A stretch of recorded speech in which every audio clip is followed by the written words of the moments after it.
Sa selebrasyon ng ika-124 na anibersaryo ng Police Service, ipinagmalaki ni PNP Chief General Nicolas Torre III kay Pangulong Ferdinand R. Marcos Jr.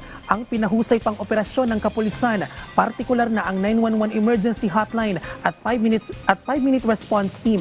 May detalye si Harley Balbuena. Sir, NUP Calosa, sir. Exact 20, Trece Martires Police Station, Barangay Gregorio, Trece Martires City, sir. Thank you. Sa pagdiriwang ng ika-124 na anibersaryo ng Police Service, personal na sinaksihan ni Pangulong Ferdinand R. Marcos Jr. ang demonstrasyon ng 911 hotline ng Philippine National Police, kakibat ng 5-minute response rule. Mismong si PNP Chief Police General Nicolas Torre III ang nanguna sa demonstration at ang lugar na kunwaring re-respondihan ang bahay ni Mayor Gemma Lubigan ng Trece Martires City sa Cavite. At matapos ang ilang sandali, So we are there in 2 minutes and 41 seconds. Yes, sir. ayon sa PNP, sa mahigit 3,500 tawag na natanggap ng 911 mula June 2 hanggang August 10 ngayong taon, 94% o siyam sa kada 10 tawag ang narespondihan sa loob ng 5 minuto. 5 minutes, just a relatively small window of time.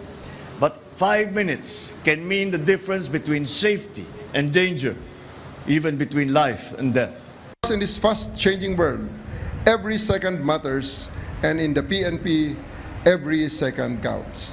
Samantala, bumaba rin ng 7.75% ang naitalang mga insidente ng krimen mula August 2024 hanggang June 2025 kumpara sa crime incidents mula August 2023 hanggang June 2024. Umabot naman sa 54.6 billion pesos ang nasabat na iligal na droga mula July 1, 2022 hanggang August 10, 2025, 258% na mas mataas mula sa nakumpiskang iligal na droga sa kaparehong panahon sa nagdaang administrasyon.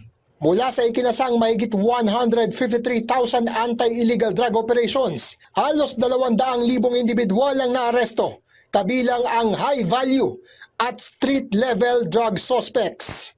Sa seremonya sa PNP Oval, pinarangalan din ng Pangulo ang ilang natatanging police personnel at police units. Ipinarada rin ang iba't ibang puwersa ng pambansang pulisya at mga makabagong kagamitan at sasakyan. May babala naman si Pangulong Marcos sa mga pulis na patuloy na umaabuso sa kapangyarihan. We will continue to investigate and hold these people accountable within the bounds of the law. Inuulit ko, walang lugar ang katiwalian sa ating kapulisan. Harley Balbuena para sa Pambansang TV sa Bagong Pilipinas.